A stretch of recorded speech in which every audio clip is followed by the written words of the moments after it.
Hi friends, this video shows how to remove CO2 cylinder from Sodamaker. So first we need to remove the back cover. So let me rotate this Sodamaker.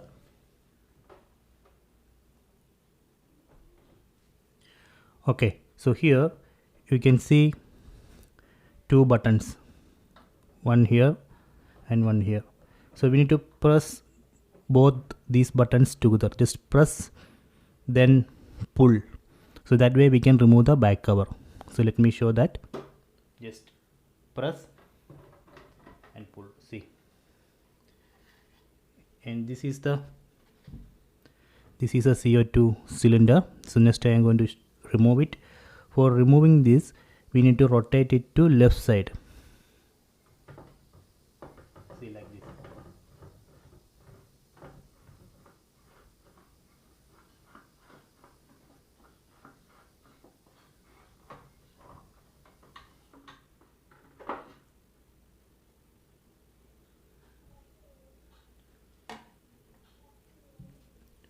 Okay, done. So this way we can remove CO2 cylinder.